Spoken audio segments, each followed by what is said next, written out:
Olá, bem-vindos a mais uma edição do curso CAM, Olhares, Escutas e Atos. Nesse encontro de hoje, nosso terceiro encontro, vamos falar como os corpos pretos, em especial de homens pretos, são representados nas telas.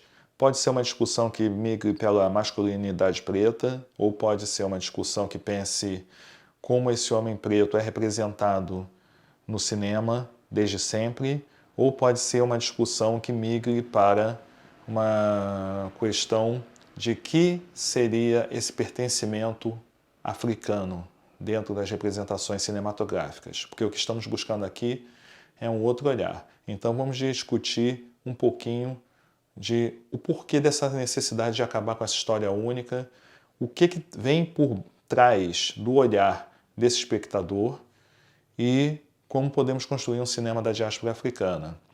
Então, no roteiro dessa aula, vou fazer umas provocações com vocês a partir de alguns conceitos do Church Hall, um dos fundadores dos estudos culturais, em que ele fala sobre uma diversidade de olhares sobre a África a partir do cinema, a partir de uma experiência que ele teve num festival de cinema no Caribe, que ele visitou depois de décadas sem voltar à região onde ele nasceu, né?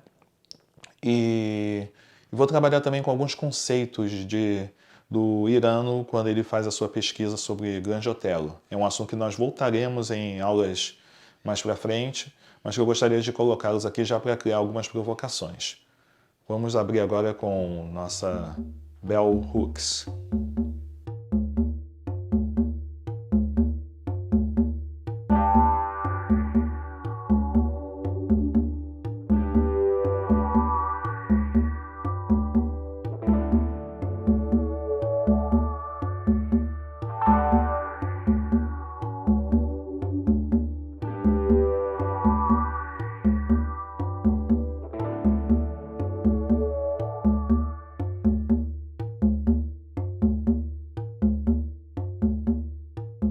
Vamos trabalhar na aula de hoje com três conceitos apresentados por Church Hall para definir três tipos de cinema realizados por realizadores caribenhos, na época que ele teve contato e ele observou isso, e que podem representar como são essas maneiras de nossos corpos se colocarem dentro das telas, ou pelo menos desses realizadores caribenhos, pretos, realizarem o seu cinema. Ele identifica como o que ele nomeou como três presenças, né? A presença africana, a presença europeia e a presença americana. A presença africana se baseia muito naquilo que a gente vê no cinema pós-colonial, como vimos no encontro anterior, com os filmes de realizadores negros, principalmente na África francófona e no norte da África, que começam a trazer suas próprias narrativas, começam a buscar aquilo que vimos agora na provocação de Bell Hooks, do olhar positivo, que no caso da Bell Hooks ela fala muito pelo olhar das mulheres pretas que estão no lado oposto daqueles que realizam os filmes, que são os homens brancos. Mas aqui estamos trazendo uma discussão um pouquinho além. Então, nessa presença africana é justamente essa forma de, a partir de suas narrativas, fazer um cinema contra-hegemônico, acabar com o que a Chimamanda Adichie chamou de o perigo da história única e trazer outras representações. E vamos discutir um pouquinho mais à frente a partir dos conceitos do Irano. O segundo momento é a discussão da presença europeia. A presença europeia, no caso, é aquilo que nós conhecemos como cinema hegemônico, que traz subrepresentações ou não reconhece como válida um protagonismo, uma presença desses corpos pretos dentro das narrativas. E, por último, a presença americana. E quando pensamos em presença americana, não estamos falando da América do Norte, porque se consolidou dentro de uma outra, do pensamento do Norte global, como diria o Boaventura de Souza Santos, né? Se consolidou esse pensamento de que sempre que se fala do americano, estamos falando da América do Norte, quando todas as Américas são habitadas por americanos, têm nacionalidades e uma diversidade americana, que é justamente toda essa união dos povos que vieram sequestrados, dos povos originários que tiveram suas terras tomadas e também tiveram suas narrativas encobertas, né? O Dussel fala que a América não foi descoberta, foi encoberta. Então, a presença americana tem um pouco da difusão de todos esses elementos, do preto, dos povos originários, indígenas e do homem branco europeu, e como isso dialoga nas representações audiovisuais. Então, essa presença africana, será que o cineasta caribenho, que está buscando essa sua identidade preta, ele vai conseguir alcançar o que pode ser classificado como uma presença africana? Ou então, esse americano, esse da presença americana, será que ele vai conseguir representar de uma maneira complexa? Será que só existe uma maneira de se representar essas Américas? Ou esses conflitos existentes dentro da diversidade das Américas? O cinema hegemônico não é preciso conceituar, pois nós já somos forçados a assisti-lo a todo momento. É sempre a presença europeia que predomina nas telas, seja da TV, seja do cinema, sejam nas mídias sociais. E quando o Irano fala de Grande Otelo, ele apresenta 3 formas de pensar essas representações: a persona cinematográfica, a persona memorialista e o estereótipo. A persona cinematográfica, no caso, trata da forma como esses corpos pretos se encaixam, mas trazem em si características que aí passa... Você, na verdade, está lidando com um olhar sobre o ator. É um filme com um Grande Otelo, é um filme com Mussum, é um filme com Tião Macalé, é um filme com atores que a própria presença deles, de suas características, suas formas de interpretação, como são vistas e elementos que são reproduzidos constantemente nos filmes, que não necessariamente são o que a gente pode considerar um estereótipo geral do homem preto, se consolidam como uma persona cinematográfica. Você vê Grande Otelo, algumas coisas eles são inesperadas, mas você já sabe, você já sente, já tem um repertório sugerido do que ele vai apresentar. Ele sempre vai surpreender, é um grande ator, mas você já sabe de onde ele parte. Tem, no caso, a persona memorialista, que é algo que se expressa menos a partir da cinematografia. O que da construção, é um a priori, né? O que da construção desse ator, enquanto ator, ele vai trazer e vai emergir na representação cinematográfica.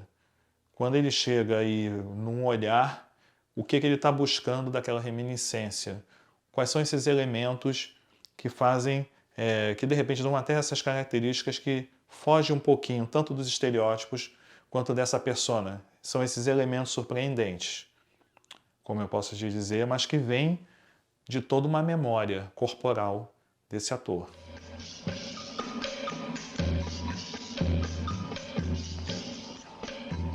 Por causa do enterro,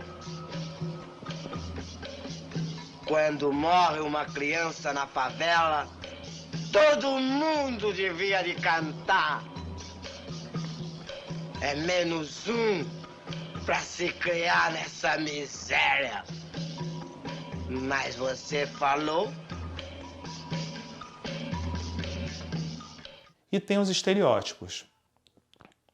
Você vai dizer, poxa, mas Clementino, dependendo dos estereótipos desse homem preto, tem coisas que são normais de todos e são características marcantes desse personagem. Tá, mas sempre vão estar aliados àquela imagem. É um jogo, esses 3 elementos são um jogo que você, se quiser conceituar, você pode identificar. Eu estou colocando como uma sugestão para você perceber. Estereótipo é um tipo de palavra que a gente já usa constantemente, mas o estereótipo se baseia em como o preto é identificado em determinada situação. Se num filme você quer sugerir que ele vai ser o mal encarado, ele vai ser aquele que provavelmente vai ser o suspeito de um crime, de uma indolência, de uma preguiça e de todas aquelas coisas que nós ouvimos ao longo do tempo. Ai, que preguiça. Todos esses estereótipos, de alguma maneira, em algum filme, no caso do Grande Otelo, já se personificaram. Mas como isso acontece nas representações dos corpos desses personagens no cinema? Na verdade, eu estou jogando aqui um monte de provocações porque o filme que nós vamos trabalhar hoje é um filme inspirado no Peles Negras e Máscaras Brancas, do Frantz Fanon, né? Um grande nome, um grande teórico que fundamentou muitos ativistas da luta antirracista e muitos acadêmicos também. E esse filme vai ser realizado por Isaac Jullian, que é um grande artista negro britânico, gay, com família de origem também de origem caribenha. Então estamos trabalhando aqui com 3 conceitos, né? Porque o Isaac Jullian é um discípulo de Stuart Hall, o intelectual que participou de inúmeros filmes seus, inclusive desse, ele é um dos principais entrevistados. Frantz Fanon, também caribenho, e que quando ele migra para a Europa e vai atuar na Guerra da Argélia, começa a perceber uma série de questões, que isso tudo vai estar representado no filme. E a partir daí começa a olhar o homem na situação pós-colonial e começa a identificar os elementos desse jogo que vão minando essa resistência, mas também propondo algo mais revolucionário, né, enquanto luta antirracista. E vamos pensar também pelo pensamento intelectual de Stuart Hall como narrador, e a partir desses conceitos que eu apresentei. Então estou dando muito caldo para a gente fazer um bom debate no chat que se segue após essa pequena introdução. E pensando justamente a partir de 3 intelectuais que têm a sua trajetória cruzada a partir do Oceano Atlântico. Todos os 3 nasceram ou têm as suas origens vinculadas entre os 2 pontos do oceano, entre o norte global e o sul global, e vamos pensar como isso também interfere na forma como vai ser apresentado. Mas é importante a gente começar por esse filme do Fanon, justamente por ser um resumo bem crítico e trazendo também questões de sexualidade, que é bem a pegada do Isaac Jullian, que talvez não tão explícitas no texto do Fanon, mas que vem também das narrativas pessoais desse artista, e também para a gente discutir de uma forma mais ampla essas representações dessas masculinidades pretas na tela. Apesar de ser um documentário, mas um documentário de um documentarista que tem experiência não só com videoinstalações e documentários importantes, como também no uso de cinema de arquivo, que é algo fundamental, com imagens que vocês não estão habituados a ver. E foi um filme que ficou disponível essa semana pelo Goethe Institut numa mostra de cinema. E que conseguimos, por isso não usaremos esse filme na playlist. Esse filme escrevam para o nosso e-mail do atlanticonegro@gmail.com assim que acabarem de assistir esse encontro, atlanticonegro@gmail.com, que eu passarei o link de onde vocês conseguirão assistir esse filme. Aconselho que assistir esse filme seja feito num computador, pois o arquivo rodando do Google Drive pode ser um pouco pesado para rodar em celular. E até porque é um filme legendado e a letra fica muito pequena no celular. É o que eu aconselho, inclusive, para todas as aulas.